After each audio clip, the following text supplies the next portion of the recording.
felicidade ainda existe. No caminho da felicidade ainda existe. Como o tempo passou, como cheguei onde estou, lembrar da minha história, do que até hoje vivi. Risadas, noites que não dormi, amigos que fiz, humildes, sinceros, parceiros mesmo são poucos, eu confesso. Lutas passei, estou aqui pra dividir, pra mostrar como é bom sorrir. Olhar pra criança, ver esperança, não perder da memória as lembranças de um tempo bom, tempos de infância.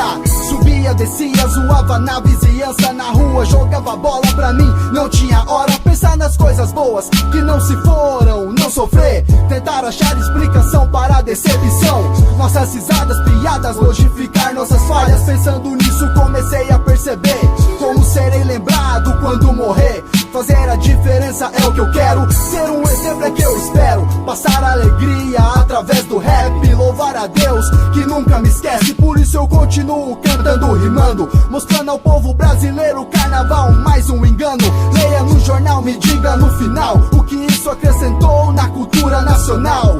Nisso eu persisto, insisto, não mudo de caminho, sigo com Cristo, sigo com Cristo. O caminho da felicidade ainda existe. Não é um filme de horror, nenhuma cena triste. O caminho da felicidade ainda existe. Em meio às pedras acreditar insiste. O caminho da felicidade ainda existe. Não é um filme de horror, nenhuma cena triste. O caminho da felicidade ainda existe. Em meio às pedras acreditar insistir. Cuidar da linha da tristeza, quer te cortar, tente se afastar, esquivar se te acertar. Feridas vão deixar e nem o tempo amenizar. As lembranças que me trazem esperanças me dão forças pra continuar. Porque se eu for procurar minha alegria no dia a dia, só acharei corrupção, agonia. De manhã leia a Bíblia inteira, agir com a família. Odiar é fácil, mas é tão difícil. Chegar um ao outro se tornou um vício. Não julgo o joio, o trigo da rosa, não sou espinho. Sou mais um servo que segue o seu caminho. Deus deixou o seu ensinamento,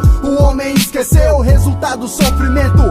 Não podemos deixar de sonhar, de lutar, de orar, de ver nas pequenas coisas uma dádiva.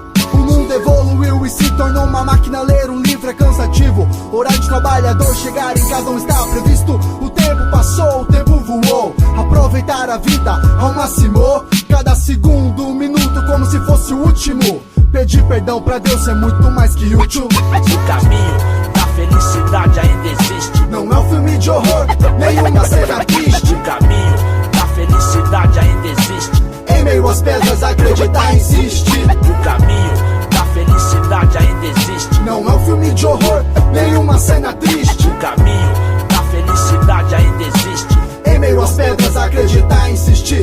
O caminho Das pedras ou a morte certa, quer ser feliz, a porta está aberta. A verdade dói, mentira destrói, sua caminhada depende de você, da sua atitude, do seu proceder. Muito mais que entender e saber, tem que crer. A esperança nunca vai morrer. Mostro a você um novo começo pra escrever seu nome no livro da vida, não tem preço. O mundo é um campo minado, sua atitude pode fazer de você um aliado. Uma constante, crescente, seja inteligente. Alegria, bênçãos, paz, é o que a escolha certa traz. E eu não vou parar de dizer: o caminho a felicidade é pra você. O caminho da felicidade ainda existe. Não é um filme de horror, nenhuma cena triste. O caminho da felicidade ainda existe. Em meio às pedras acreditar insiste. O caminho da felicidade ainda existe. Não é um filme de horror, nenhuma cena